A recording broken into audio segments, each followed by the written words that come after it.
But apparently the government thought it can fight a war with bluff and bluster and rhetoric without doing actual groundwork. It's a collective decision making.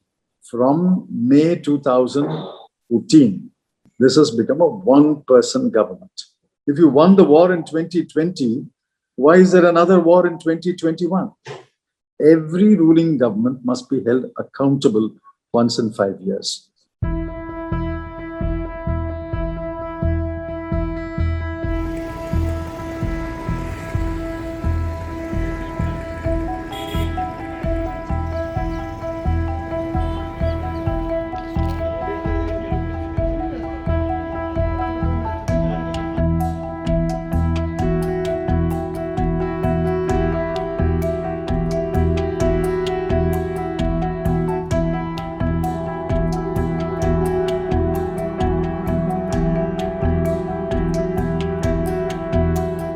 Covid की crisis को लेकर के आप लोगों ने जो भी सुझाव रखे थे उन सबको सरकार ने मान लिया, तो अब तो आप अप्रिशिएट करेंगे?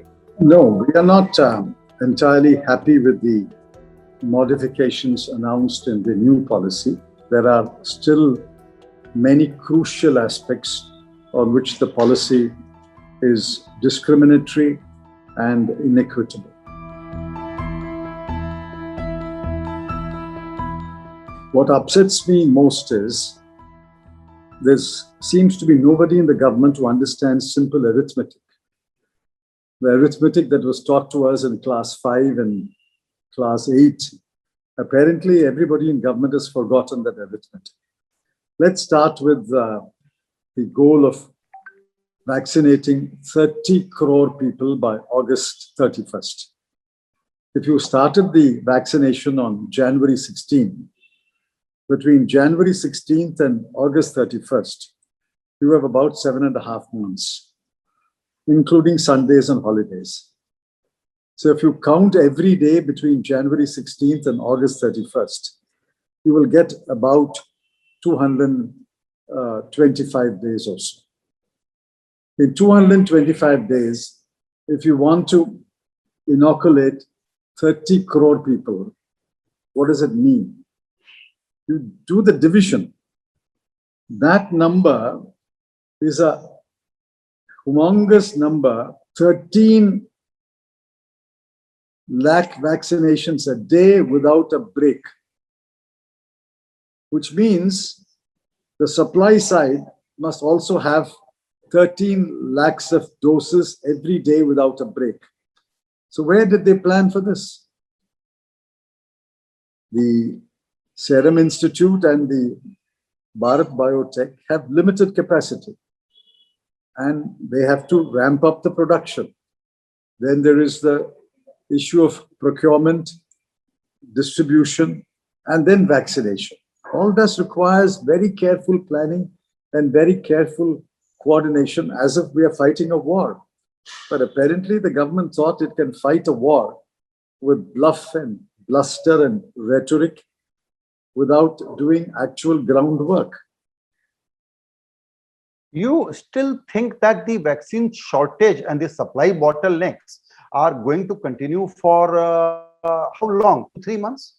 Yes, because the capacity of both Serum Institute and Bharat Biotech is limited. They need capital investment to increase the capacity. Even now, they have not reached full capacity. If they want to increase the manufacturing capacity, they need capital investment. And that's what they've been asking. So government, there is a source-based report, government has not announced it, that they are going to give 4,500 crore rupees to these two companies very soon. The 4,500 crore, please read the statement of the Ministry of Finance. It is supply credit. It's an advance payment for vaccines that will be supplied before the end of July. Supply credit. It will be used for procuring raw material, paying wages. It's like you're paying an advance to a shop to supply the goods over the next week. That doesn't add to the capital of the shop or the business. Mhm. You can't increase manufacturing capacity through a supply credit. Mhm. You need capital investment. Well, I don't know. Government has not said who they are in touch with. Import can only be by the remaining 5 or 6 manufacturers in the world who have got approved vaccines. Now, who have they negotiated with? Who has agreed to supply? What quantity have they agreed to supply? I don't know.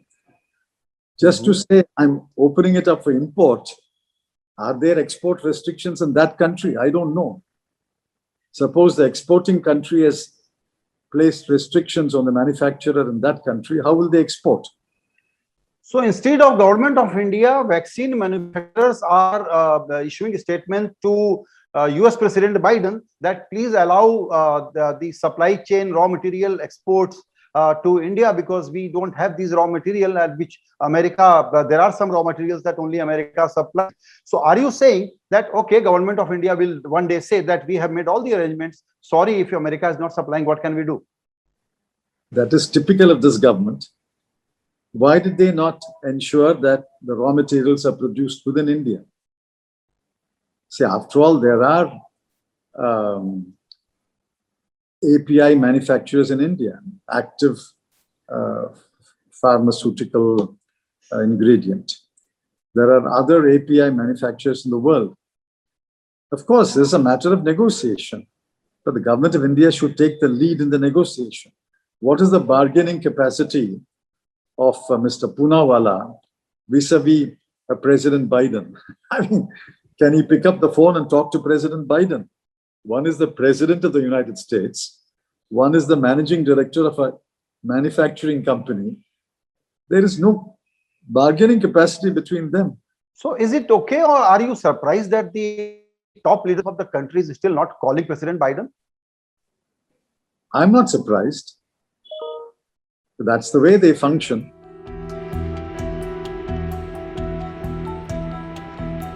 It's a collective decision making. Unfortunately, in this government, from day one, from May 2014, and in particular, from May 2019, this has become a one-person government. All decisions have to be taken by one person. If that one person is away campaigning in West Bengal, there is nobody in the PMO to take the telephone call from the Chief Minister of Maharashtra. Only the telephone operator will tell the Chief Minister of Maharashtra, sorry, the called party, the Prime Minister is away in West Bengal, and therefore we can't answer your call. Is that the way to fight the pandemic?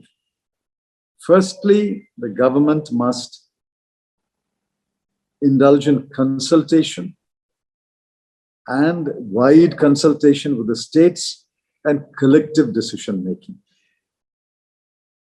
Every day, Prime Minister is most frequently he is talking to governors, chief ministers, doctors, pharma producers. He is very proactive.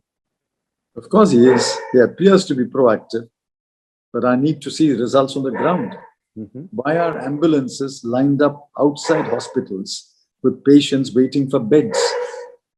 Why are mortuary vans lined up outside crematorium waiting for cremation time?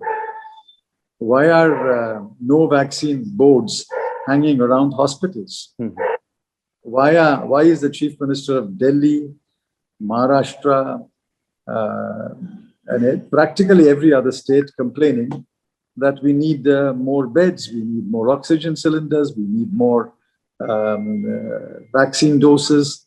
Do you have any sense how much capacities have been ramped up in last 1 year? No. Practically no capacity addition has been made after, say, about September 2020 or October 2020. When the pandemic started waning or the curve was flattening, they gave up. And in fact, the Prime Minister's on record saying we have won the war against Corona. On April 17th or 18th, he told people that we won the war in 2020, we will win the war again in 2021. Which war did you win in 2020? If you won the war in 2020, why is there another war in 2021? This government has miserably failed in adding or maintaining the infrastructure health facilities that were built in the first 6 to 7 months of last year.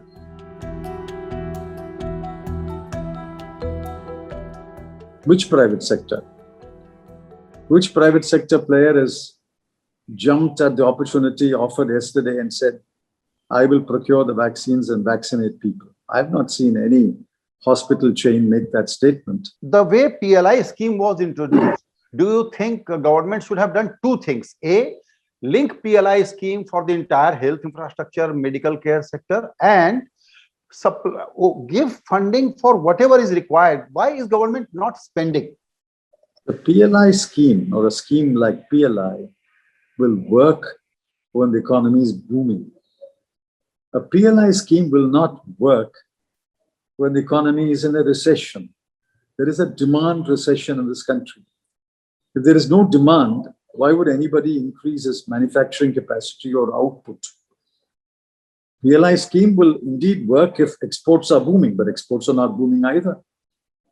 Therefore, these are doing the wrong things at the wrong time. And they dress it up with attractive acronyms, PLI, Atmanirbhar. Ask them, ask the chief economic advisor, ask the finance minister. Who said in economic survey that second surge of COVID is unlikely? Yeah, but he's wrong. The chief economic advisor has been wrong on many things, unfortunately. But since his advice is very palatable and music to the ears of the government, they continue to rely upon his advice. Sir, this is a time when you must spend. Please read my columns, please read my tweets. Spend, spend, spend.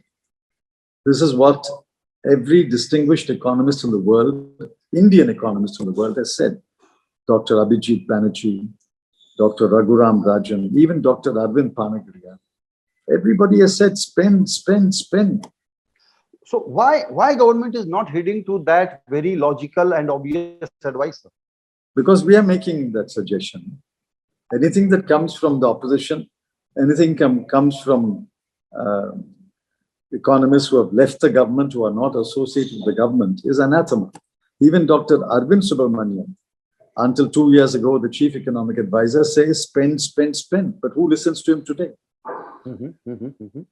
Sir, one question about overall economic impact, because again, we are seeing the same visuals that people are leaving city after the lockdown. In 6 days lockdown in Delhi was announced.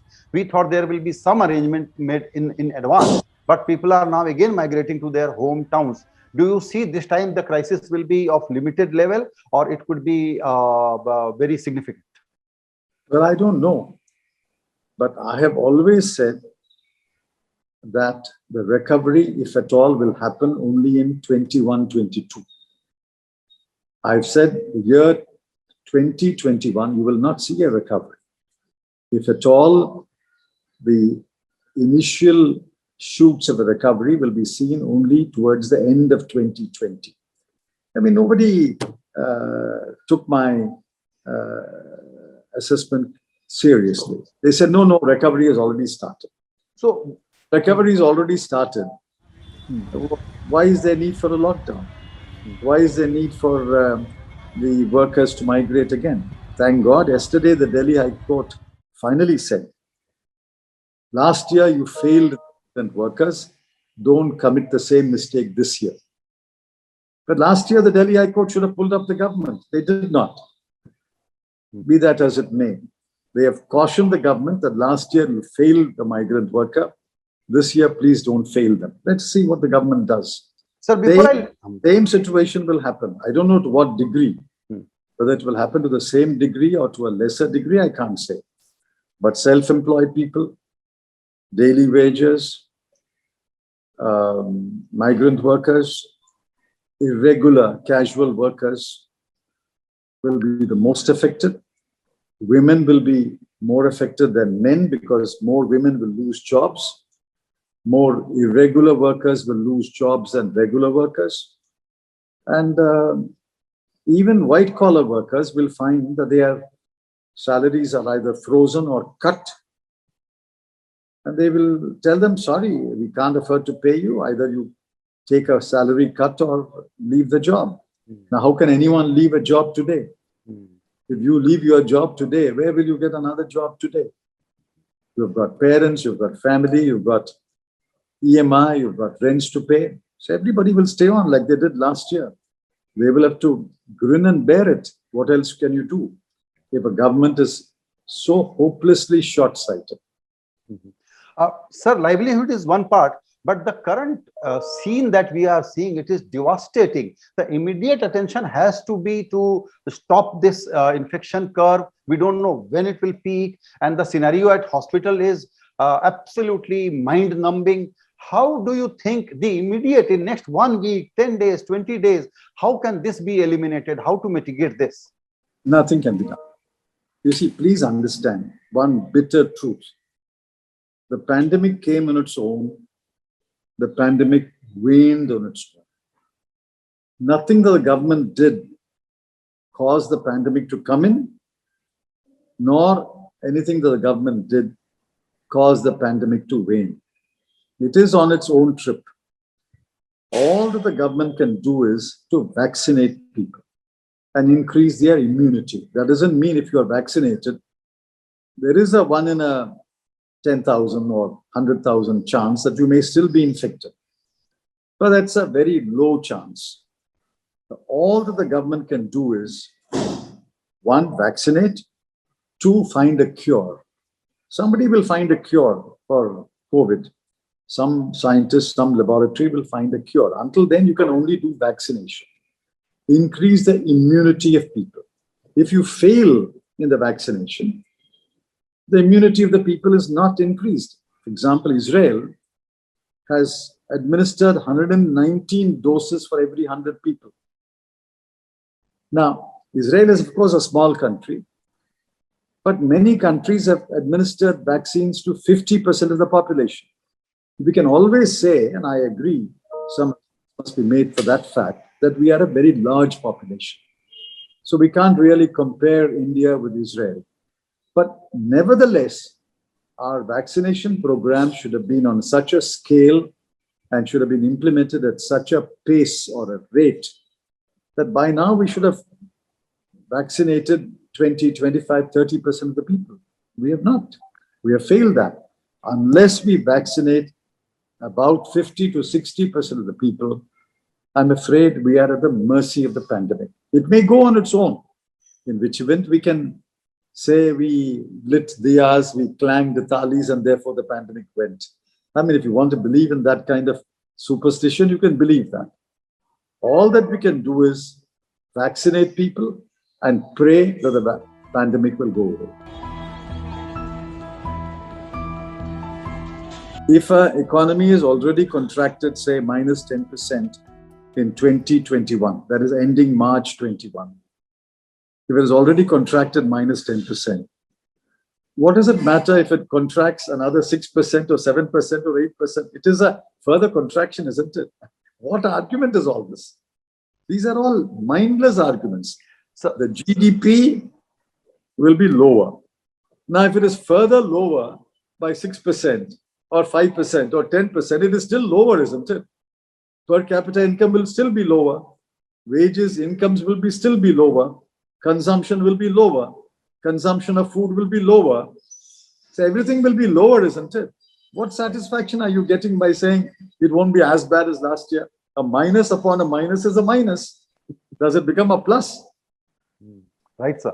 Last question before I let you go, sir. Please allow me to ask one question on politics, and that is election results, which are due on May 2nd. After this tragedy and devastation, if West Bengal is still goes BJP way, then nothing changes in terms of how to govern this country. Well, I'm hoping and praying West Bengal will not go the BJP way. Let's see, I'm not a psephologist, I'm not a prophet, I'm not an astrologer.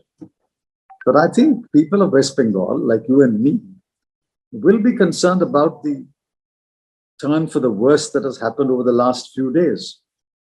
There is still round 6, round 7, round 8. And that is 3/8 of Bengal has to still to vote. So I'm not certain that West Bengal is going the BJP way, but God forbid it goes the BJP way. So the behavior of ruling establishment is such, I have asked this question earlier also to you, that performance has nothing to do with my electoral outcome. So I am not worried, you keep complaining. Yes. If that is their attitude, then the people must take note of that attitude. People must ask them, even if performance is bad, if they can keep winning elections, how does it help the country? How does it help the people of the country? How does it help my family? How does it help me? And I think people must decide to vote in a manner where you will hold every government accountable. It's not only BJP. Every ruling government must be held accountable once in 5 years.